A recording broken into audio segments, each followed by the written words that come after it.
మీరు ఎవరికైనా భూములను ఇచ్చినారా? ఇప్పుడు ఆంధ్రప్రదేశ్ ఉన్నారు కదా, పేదవాళ్ళకి ఏం చేస్తున్నారు? పేదవాళ్ళకి నిన్న ఒక ఫ్యాక్టరీకి ఎక్కడ పోతే ఒక అధికారి నిలబడితే కాళ్ళ మీద కాలు వేసుకుని ఆ అధికారితో will go to Singapore. Modi గారేమో బయట దేశాలు పోద్దంటాము, నువ్వేమో విల్ గో టు సింగపూర్. అంటే గవర్నమెంట్ పైసలతోని నీ కొడుకుని చూసుకునేదానికి ఇది ఒక ప్లానా? ఇంత చీప్ రాజకీయాలు మేము ఎక్కడ చూడలేదు. మా బ్రతుకు మేమేమో తెలంగాణలో మేము బ్రతుకుతున్నాం.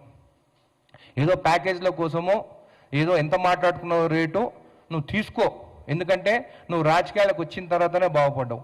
రాజకీయాలు రాకముందు నీ మూవీలన్నీ ఫ్లాప్ అయితే రోడ్డు మీదకి వచ్చినాయని ప్రతి ఒక్కరు మాట్లాడుతున్నారు. నెలకి 50 కోట్ల ప్యాకేజ్ తీసుకుంటున్నాయని కూడా బయట ప్రజలు మాట్లాడుతున్నారు. అది ఎంతవరకు నిజమో లేదు, రూమర్ ఉట్టిగానే రాదు.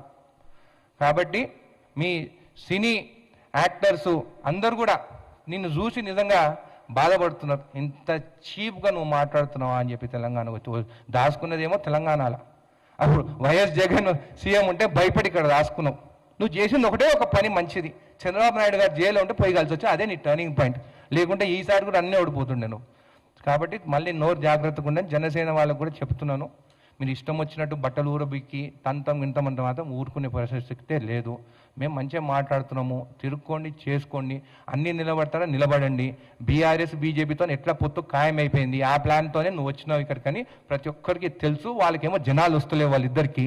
సో ఏం చేసిన ఒక సినిమా యాక్టర్గా నువ్వు వస్తే నేను చూసేదానికి జనాలు వస్తానని నేను పక్కకు పెట్టుకున్నారు.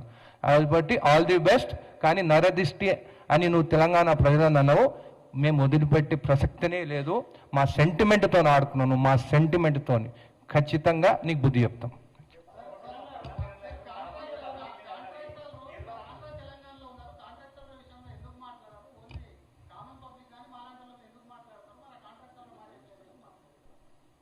మేము స్టార్టింగ్ నుంచి కూడా నేను కూడా చెప్పినాను, ముందు కూడా మేము కూడా స్టార్టింగ్ పవన్ కళ్యాణ్తో ఇంకా విభేదాలు దేనికి వచ్చినాయి, నరదిష్టి అన్నాడని విభేదాలు వచ్చాయి. లేకుంటే ఆయన గురించి మేము మాట్లాడు ఇంతకుముందే చెప్పినాను కదా నేను.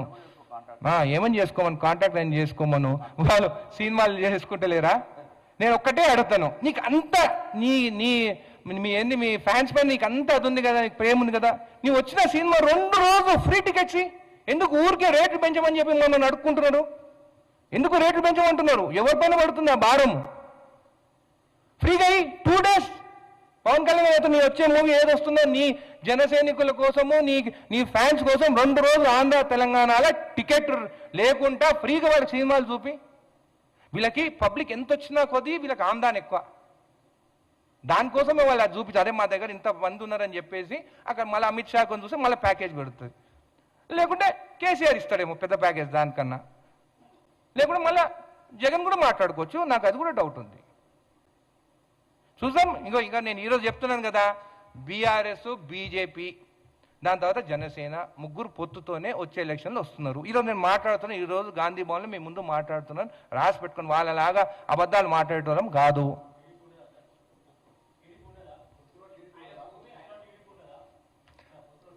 ఈరోజు అయితే నాకు ఆ 3 తెలుసు, అది కూడా నాకు తెలిసినప్పుడు అది కూడా మాట్లాడతా. ఈరోజు అయితే నాకు ఈ 3 తెలుసు.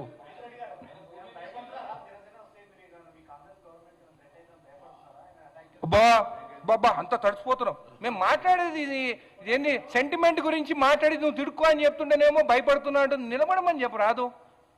అదే నేను ఒకటి చెప్తున్నా, నేను ఒకటే అడుగుతున్నా, పవన్ కళ్యాణ్ గారు నెక్స్ట్ ఎలక్షన్లో ఆయన చెప్పమని చెప్పు, ఆంధ్రాలో నిలబడతాడా తెలంగాణలో నిలబడతాడా? తెలంగాణ అయితే నేను చెప్తున్నా, జడ్చలో నిలబడతారా చూసుకుందాం. మరి నిలబడకుండా ఎందుకు వచ్చిండే? పార్టీ అంటే ఎవరు నిలబడతారు? మళ్ళా ఎవరు? బట్టలు ఊరబిక్తాము, తంతము, చంపుతాము, గందు తీసుకొని షూట్ చేస్తాము, పొడుస్తాము, వాళ్ళకి ఇస్తారా టికెట్? చెప్పు. మళ్ళీ ఆయన నిలబడుకుంటే ఎవరి కోసం వచ్చిండు? బీజేపీ కోసం వచ్చిండా? బీఆర్ఎస్ కోసం వచ్చిండా? క్లారిటీ ఇవ్వాలి, రాజకీయంలో క్లారిటీ ఇవ్వాలి. నేను 10 ఏళ్ల కింద నేను ఎమ్మెల్యే అవుతా అని వచ్చిన క్లారిటీగా, అపోజిషన్ నిలబడ్డా క్లారిటీతో ఉన్నా. ఇష్టం వచ్చినట్టు ఆ పార్టీలు ఈ పార్టీలు పోయి పదవుల కోసం పోలేదు. ఆయన పోయిండు.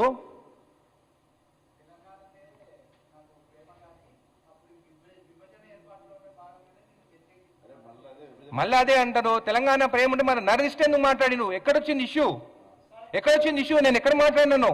నరదిష్టి వాళ్ళ కంటి చూపులతోనే చెట్లు చచ్చిపోయినా అన్నారు. ఇష్యూ అక్కడ. నిన్న కూడా ప్రెస్ మీట్ పెట్టినప్పుడు నేను ఏమని చెప్పినాను, రండి తిరగండి, ఎవరు వద్దంటలేరు. నువ్వు గుజరాత్లో కూడా పెట్టా పార్టీ, ఎవరు వద్దంటుంది నిన్ను? నేషనల్ పార్టీ అని అన్నారు. ఓ మిస్టర్ రాహుల్ గాంధీ ప్రియాంక గాంధీ అని మాట ఈయనకు అర్హత ఉందా వాళ్ళ ముందు పేరు తీసుకునేదానికి? వాళ్ళ కుటుంబం ఏంది, ఈయనదేంది? ఇందిరాగాంధీ గారు